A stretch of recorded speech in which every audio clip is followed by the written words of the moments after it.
안녕하세요. 존버장인 버핏 테스트입니다. 오늘은 발음하기도 힘든 SKIE 테크놀로지 IPO 청약에 대해서 간단하게 알려드리고자 합니다. 2021년 두 번째 대어로서 소액이지만 확실한 수익을 줄 수 있는 SKIE 테크놀로지 알아보도록 하겠습니다. 본 영상에는 뇌피셜이 첨부되어 있습니다. 투자 시 유익한 정보만 참고하시길 바랍니다. 구독과 좋아요는 영상 제작에 큰 힘이 됩니다. 2021년 SK바이오사이언스에 이어서 두 번째 대어, 또한 SK 계열 회사입니다. LG화학과의 합의금 마련을 위해 이렇게 서두르는 것일까요? 자동차 2차전지 부품 중에 분리막을 빼고는 얘기가 안 될 정도로 중요한 제품입니다. 최근 가장 핫한 리튬이온 배터리 분리막을 만드는 회사에 대해서 자세히 알아보도록 하겠습니다. 목차입니다. SKIE 테크놀로지 사업 모델 및 실적에 대해서 알아보고 청약 방법 및 기본 정보, 미래의 호재 및 리스크, 투자 전략에 대해서 순차적으로 알아보겠습니다. SKIE 테크놀로지는 SK이노베이션 소재 부문이 물적 분할을 하면서 만들어진 회사입니다. 배터리 소재가 주요 매출이고 그 중에서도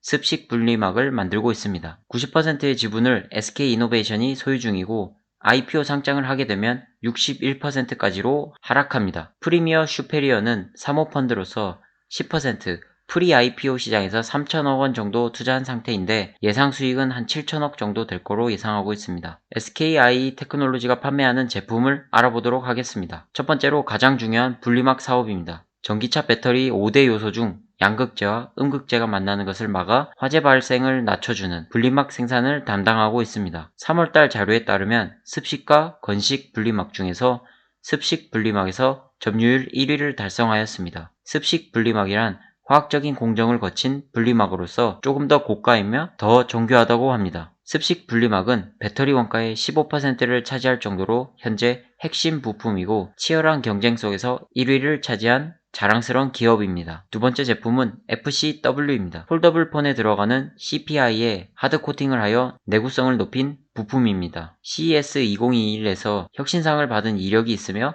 갤럭시 폴드 1에서 적용한 CPI의 업그레이드 버전입니다. 경쟁 부품으로는 갤폴드 2에 적용된 UTG가 있습니다. 그러나 UTG는 대략 40불 정도로 디스플레이 원가의 40%를 차지한다고 합니다. UTG 수율이 안 좋고 너무 고가이기 때문에 만약 FCW 성능이 비슷해진다면 UTG 시장을 많이 가져올 수도 있을 것입니다. 최근 170만원에 발표를 한 샤오미 미믹스 폴더블 폰이 CPI를 사용한 것으로 밝혀졌습니다. SKIE 테크놀로지 실적입니다. 2019년에는 영업이익 800억을 거두면서 영업이익률 30%를 기록했고 2020년에는 매출 및 영업이익이 대폭 증가하면서 영업이익 1200억을 달성했습니다. 거의 50% 증가하였고 영업이익률 또한 26%대로 제조업 수준을 뛰어넘은 수치를 보여주고 있습니다. 그만큼 생산업체는 부족하고 수요는 많다는 뜻이겠죠. 이제 본격적으로 청약 관련 내용을 설명드리겠습니다. SKIE 테크놀로지 청약의 특이한 점은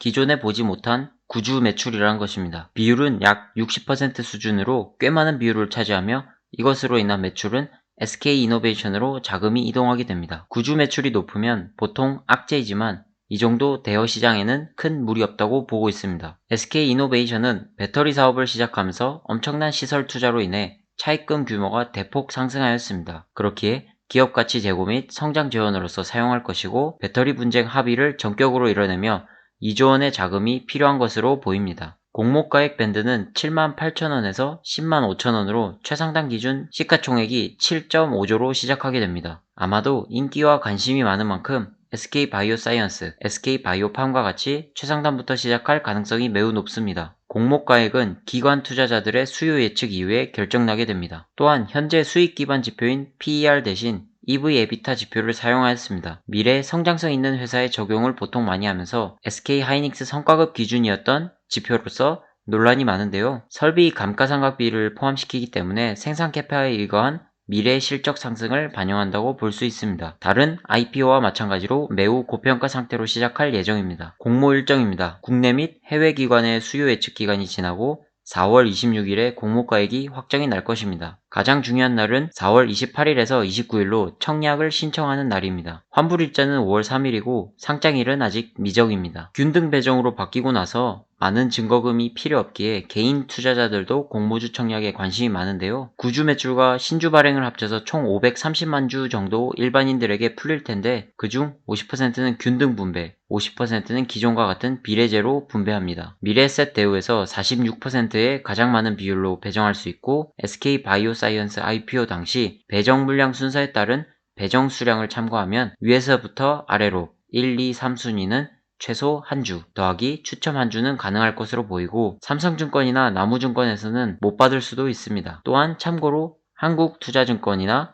SK증권은 2,000원 정도의 수수료가 있으니 참고하시길 바랍니다. 그렇다면 청약 준비 금액은 얼마가 필요할까요? 일단 공모가액 최상단 밴드 기준 10만 5천원에서 생각해 보겠습니다. 최소 청약 주식은 10주이고 필요한 증거금은 청약금의 절반이기에 증권사마다 52만 5천원이 필요합니다. 최종적으로는 증권사가 5개이기 때문에 토탈 262만 5천원이 필요하고 가족들까지 다 이용한다면 인당 262만 5천원으로 생각하시면 될 것 같습니다. 이번 IPO 청약에 대해서는 중복 청약이 가능하기에 막차 탑승 기회를 잡아야 합니다. 중복 청약 금지 규정에 의거해서 시행 날짜 이후 1개월이 지난 날부터 시행한다고 합니다. 기준은 증권신고서 제출 시점이고 개정안은 5월 20일에 시행 예정입니다. 그렇다면 6월 19일 이후부터 중복 청약은 금지니 5월까지 상장하는 여러 기업들은 마음 놓고 중복 청약하시면 될 것 같습니다. 이제 호재에 대해서 알아보겠습니다. 첫 번째로는 기술력입니다. 국내에서 최초 그리고 세계에서 일본 업체 다음으로 세 번째로 개발 및 생산 상업화에 성공한 기업입니다. 시설 투자비가 영업이익에 비해 과도하게 들어가는 산업으로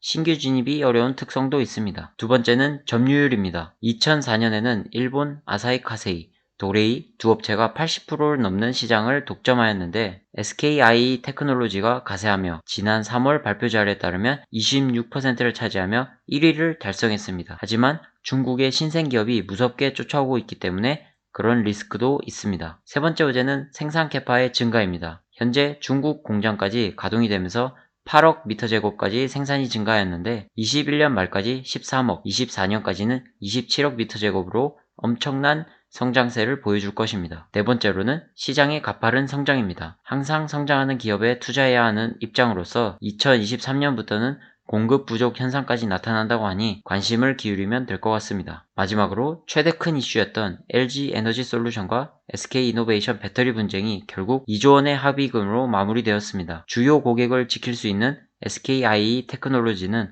호재입니다. 특허 침해 소송 또한 ITC에서 SK 이노베이션 손을 들어주면서 여러 악재가 한 번에 없어졌습니다. 호재가 있다면 당연히 리스크 또한 존재합니다. 첫 번째로 꿈의 배터리라고 하는 전고체 배터리입니다. 전고체 배터리가 상용화가 된다면 분리막이 필요 없어지기에 분리막 시장은 갑작스럽게 자리를 잃어버릴 것입니다. 하지만 전고체 배터리의 기술의 난제는 아직도 많이 존재합니다. 이제 막 기업들이 하겠다고 나서고 있지만 실제로 전고체 배터리 연구는 10년이 훌쩍 넘게 진행되어 왔지만 뚜렷한 성과가 아직은 없습니다. 기술력이 아무리 좋더라도 시장에 침투하는 것은 꽤나 오랜 시간이 지난 후입니다. 가장 좋은 예시로 OLED TV가 더 좋은 것은 알고 있지만 가격 및 수율 그리고 원자재비 등등 여러 상황 속에서 몇 년간 침투율이 2%밖에 되지 않습니다. 그렇기에 너무 큰 걱정은 안 하셔도 될 것 같습니다. 두 번째 리스크는 고평가입니다.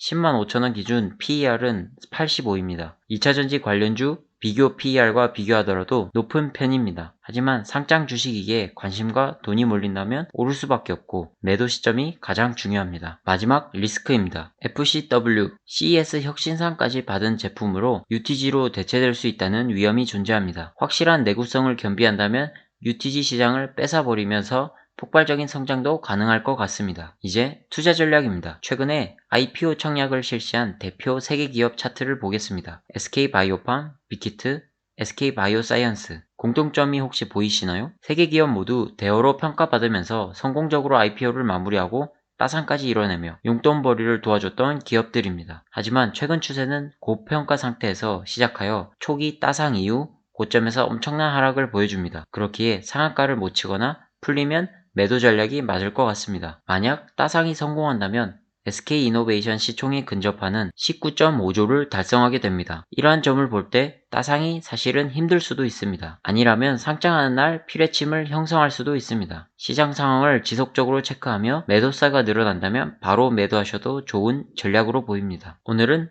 SK바이오사이언스에 이은 또 한 번의 IPO 대어 SKIE 테크놀로지에 대해서 알아보았습니다. 분명히 매력적인 기업이지만 고평가에 대한 리스크는 지울 수 없습니다. 용돈벌이 정도로 접근하시면 좋을 것 같습니다. 오늘도 페이스메이커로서 도움이 되셨다면 구독과 좋아요 부탁드립니다. 그럼 다음 영상에서 만나요. 안녕.